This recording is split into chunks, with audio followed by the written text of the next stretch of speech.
It's time for a review of what's making the headlines in the papers this morning. And we have in our Lagos studio Arise News analyst, Dr. Constance Ikoku. Good morning, Dr. Ikoku. A very good morning to you, Nkechi. How are you today? Great. How are you? I am very well. And good morning to you, Yolanda, this midweek. Dr. Constance, it's good to see you. Good to see you too. To look at the papers with us today, we have Ben Shaman. He is a former director on news, Voice of Nigeria. Hello there and welcome to the program. We'll begin with this day. Two stories there. First, Bloomberg, Naira breaks away from oil as confidence in FG's reforms grows, and Damagum to disloyal PDP members. Leave our party now. First to the economic story and the marginal improvements we're seeing in currency appreciation. This is reportedly down to the currency reforms of the government. We know that some banks have reactivated their Naira debit cards for international transactions, which is a good sign. Basically, policies such as unifying the exchange rate has ushered in some stability among other reforms. And as for the PDP, declaring zero tolerance for anti-party activities, that's rather late in the day, isn't it, Ben? Please unpack these two stories for us. Starting with the economy, because it is the brain box of the Nigerian growth, so to speak. It's nice that Bloomberg is seeing it a bit positive this time around, as opposed to what we are also hearing from the IMF, the Bretton Woods institution. Of course, if you look at the rebasing of the Nigerian economy, it says a lot. It also means that the GDP, the gross domestic product, what we're able to do in here, not what we're importing, is also making the economy to become a bit strong. And if we move to the political scene, it's nice that Damagum begins to bring in the hammer. If there are anti-party activities, of course, you have to go. You cannot belong to two political parties, just like some people will say. Some are dancing towards APC, some are dancing towards ADC, and we're still retaining themselves or maintaining their positions in PDP. So where do they belong to? You can't be the bird where you're neither an animal, you're neither a bird or something. So it's good that politically we get it right, and we'll get it right if the political environment is stable and the economy too becomes very strong. So Nigeria will move forward in a very positive way. Yeah, but Ben, you know, for the PDP, this has been happening for quite a while. Why do you think they are bringing out the hammer now, which is late in the day? It's never late. It's been happening. But if time has come, therefore, that there are dissidents within the system, there are moles within the system of the party, then they have to go. Because if they don't get it now, by the time INEC blows its whistle on your already go, start your campaigns, if they don't get it right now, then they'll just be a misfit in the system. So that it is therefore, it behoves on the leadership of the party to do the needful. The needful implies weeding off whoever is not fit to be with them. And I think that Damagum is appearing to be doing all of that. But again, it goes beyond just talking. If there are sanctions to be meted out, do it lazy. Except if you fear that if you bring out some sanctions, they now become destructive to your party, but there has to be some discipline. Also bearing in mind that you also have to have internal democracy within the political party. No imposition and no holder. There was this concept that came up 2023, holder status. You contest over there where somebody is pretending to be holding a post for you. You miss the election and return and drive him away. So that is not democracy. And I think that time has come that, yes, there has to be party discipline, supremacy of the political parties over every other person. It means the party where the president belongs can always discipline the president. A governor cannot be over and above the party, so to speak. So party discipline is vital. So it definitely means that a lot of people may be leaving, as we can see the realignments going on with the ADC and other parties as well. Let's see the next paper, which is Daily Sun. Here, ADC, the party that everyone is flocking to. ADC mocks Tinubu over exclusion from trade talks.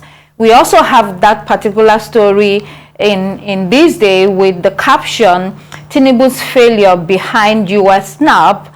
The APC government fires back with ADC is mortally wounded. Well, fire for fire right there. What's the reason for this breakback back between these two parties? The African Democratic Congress argues that Nigeria was excluded due to President Bola Tinubu's performance. Other countries, including Gabon, Guinea-Bissau, Liberia, Mauritania, and Senegal, were invited for trade talks by the U.S. government. In ADC's view, this means that Nigeria is no longer taken seriously since it wasn't invited. There is some truth to the insinuation that Nigeria's global influence has waned, and for a number of reasons which we already know, economic mismanagement, weak leadership, political instability, policy inconsistency, and a lot of other things. And this has happened over the years. However, for a party to be gloating over the non-invitation by the U.S. government, doesn't that seem embarrassing in itself? Ben, what is your view on this? Yeah, once upon a time there was Obama who would come to Africa, go to Senegal, go to Nigeria's neighbor Ghana here, and the issue was that Nigeria never allowed this thing they call same-sex marriage at the point, and you could see that even what you call the petrol industry in Nigeria, during Obama's time, they never bought a single cup of crude oil from Nigeria. Now, in the American case, there's what you call ALGOA, African Growth and Opportunities Act. They believe they can just select any other country and begin to do some business with them. And so, if they felt they should choose these countries, Gabon, Senegal, and some other countries, it is within their purview. But the opposition has their own right to always, criticize. And of course, sometimes, however, you see that the words being used sometimes might not be very, very appropriate, but all the same, it is time that the government also looks at what the opposition is saying. Is it true? If it is true, then you begin to make some amends, change your dance, so to speak. But if it is not so, then prove them otherwise. If you don't do that and you just go to bed as if nothing has happened, then you're missing the point entirely. So, if you remember when Buhari closed down the borders, closed the borders in West Africa, Ghana came begging. Senegal, Niger Republic, they were simply saying, look, open these borders, let there be trade among us. So that the giant of Africa is still in us. But I agree with you, Dr. Constance, there are elements of mismanagements here and there that ought to be blocked. If we don't block that, all those leakages and pipes leaking here and there, pipes of corruption, conduit pipes of corruption, I think then we'll continue to miss the point. And time has come that leadership must come to bear here.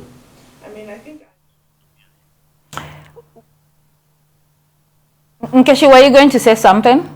So I was saying something. There are reports that the U.S. says it extended invitations to countries that have shown the ability and willingness to help themselves. I wouldn't take their word for it, because it doesn't mean other African countries have not shown willingness to help themselves. But you're right, when it comes to the ADC, we've been talking about having a strong opposition. We've been talking about how our opposition parties, be it the PDP or the Labour Party, have been weakened because of some internal wranglings. So it's good. It's positive to have opposition party that's putting the party that's in power, the APC, on their toes, for them to reflect, like you said, and look inwards and see things that can be done better. I think I also also want to weigh in on this story, but with a bit of an opposing opinion. I think the ADC is in their right to criticize as the opposition. But at the same time, if you look at the countries, the 5 countries that were invited by America, you don't see the big countries of Africa. Kenya is not there. South Africa is not there. We don't see Egypt. These are some of the most, bubbling economies on the African continent. So I don't think that every meeting is for everybody. And please don't forget, BRICS was going on at the same time when Trump was also imposing an extra 10% that Nigeria also caught the backlash of. So maybe it's a give and take on both sides, but there are also, some things that can't be disputed. Nigeria can never be taken out of the big talks that involve Africa, because truly we are the giant of Africa.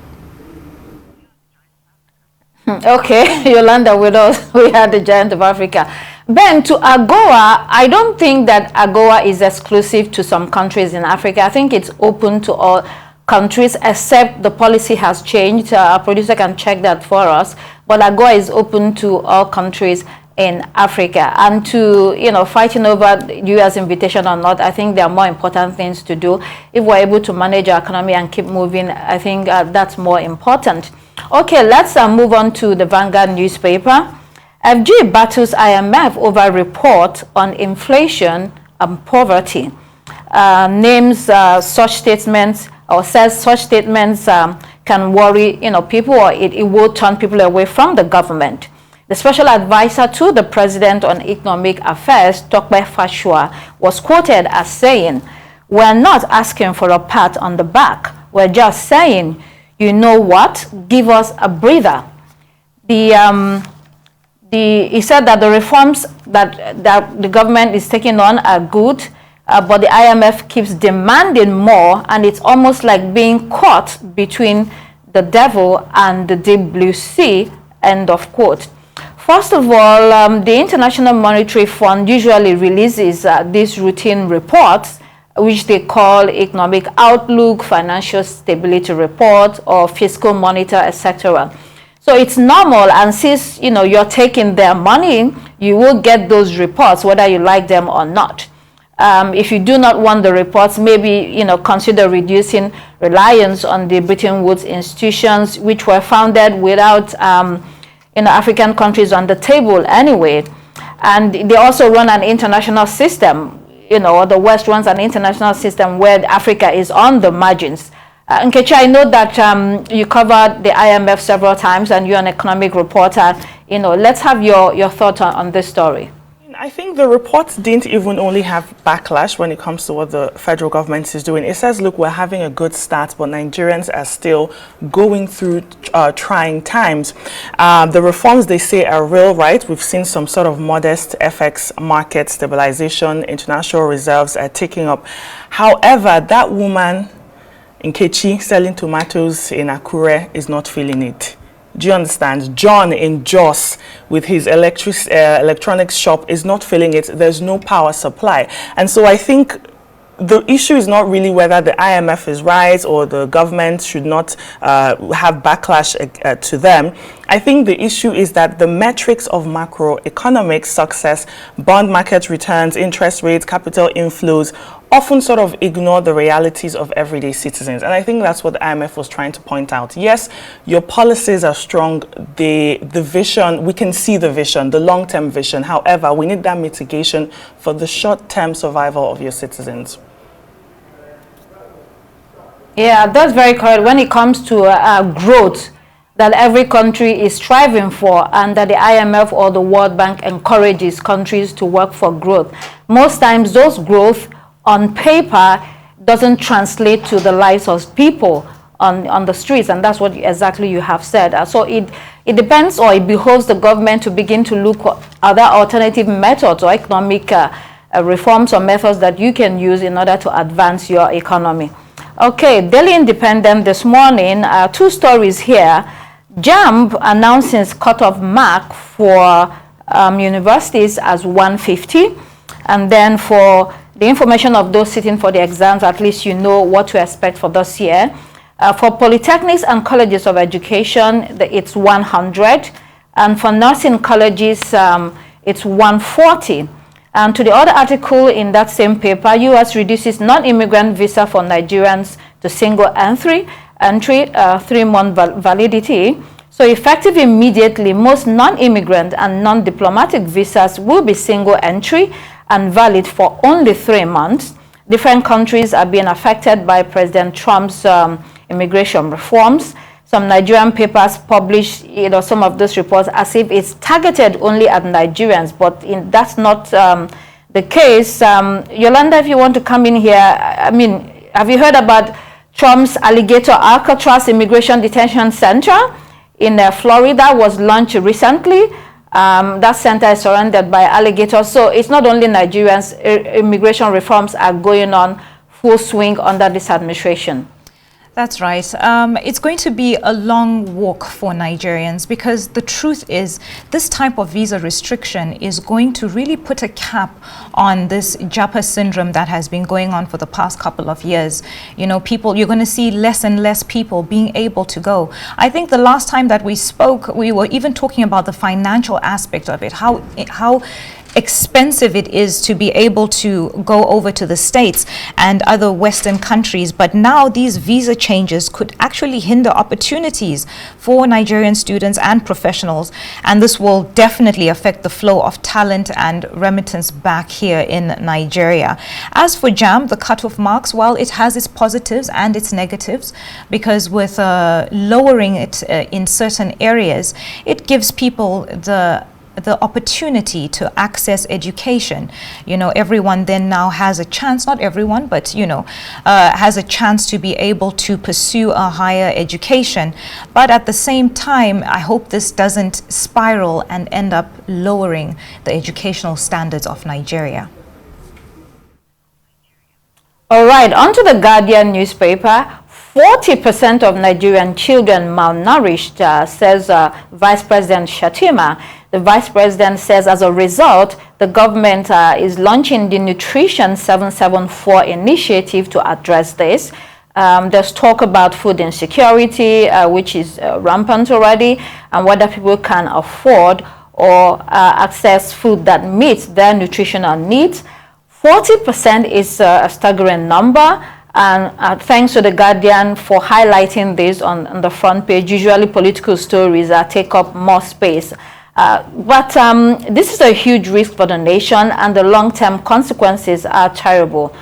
And Ben, do you think we're even taking this seriously? We are not. We are not taking it seriously. But thank God it's coming from the government itself, realizing that there is malnourishment in the country. But what are we supposed to be doing about that? A situation where social safety nets, you hardly can find them. We used to have a Green Revolution, we used to have an APEB, Poverty Alleviation Program, Family Support Program, and all that stuff, trader money. So where are the things that are permeating up down to the masses? These are things that are supposed to have direct impact on families. You could see that many families are just not getting it right when it comes to feeding. If you feed well, then every other thinking can come in, thinking rightly can come in. This is a situation where very many people are ready to farm. If you even look at the Nigerian Constitution, it does not hinder any civil servant from going into agriculture to ensure that there is food security. But government policy somersault will always not make it sound positive enough. What is wrong in just simply having fertilizer? Make people farm. People are ready to farm. You can gather these excess grains and also export them. We can export grains and make life better for every Nigerian. So when we're talking about feeding children in schools, time has come that not just on paper, like I always say, I don't want to have something like Airmark. I want to have something like iMark. I want to see it on ground so that I have chosen to be who they call a doubting Thomas. Let us begin to plot things on ground that are good to Nigerians, good to families. Okay, yeah. Leadership newspaper, 90% of bandits terrorizing Katsina living among us, according to Governor Diko Rada of that state. We don't have time to discuss that, so let's just move on to a New Telegraph to share some headlines. The FG pegs tertiary institutions minimum admission age at 16. And then above the mast, OPS urges Tinubu to visit Trump over frosty Nigeria-U.S. relationship. Is there a frosty Nigeria-U.S. relationship? I guess it's talking, relating to that story on the snub. Okay, let's move on to the Punch newspaper. 2027 presidency, Mark cautions Atiku Obi as FG slams coalition chase. And onto the international headlines, Daily Graphic. Report illegal gold dealers for reward President Mahama at the inauguration of Gold Board Task Force. That's Ghana seriously trying to wipe out illegal mining, a big problem in that country, which has been reported to lead to the pollution of waterways, streams, and the like. Then the Citizen newspaper, tariffs, what it means to SA. The new 30% levy imposed by U.S. President Donald Trump on South Africa is less about trade and more about a show of power, this report argues. While many countries are trying to deal with Trump's tariff and its impact on their economies. The Independent this morning, Macron, we must shoulder the burden of keeping Europe safe. The French president is on a state visit to the UK. And in other papers such as The Times, if we can pull that up, there's a more direct headline. The Times, Macron calls for a relation special in French, to end reliance on US. During the visit, he's urging the UK not to stay on the sidelines of Europe. It does not seem that it would be in the best interest of the UK anyway to stay on the sidelines. UK needs Europe as much as Europe wants it to be an active ally within the continent. Yolanda, comments on this? In my personal opinion, I just believe that Europe is really realizing that they need to be a little more self-reliant, especially with the many things that have been happening in the past weeks and months in the US, from the tariffs to all sorts of different things, the way war is being brokered. So many things are going on that could affect how they would view how the US will stand by them, even though they're still allies. So I think that this is a good step in the right direction to be able to say, look, we have these problems, let's try and fix them on the home front and not always need the intervention of the US.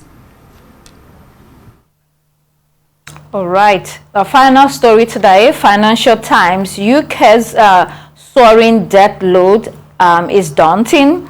A threat to public finances, OBR warns, fears for economic reliance, pressure on risks to increase taxes, sterling falls and gilt yields rise. And this one is coming from the Office for Budget Responsibility. We followed all those reports of the Chancellor of the Exchequer trying to balance the budget, raising taxes, trying to cut spending, and millionaires fleeing the UK. There's no end in sight to this yet. Is there more trouble to come from what we see? Final thoughts before we wrap.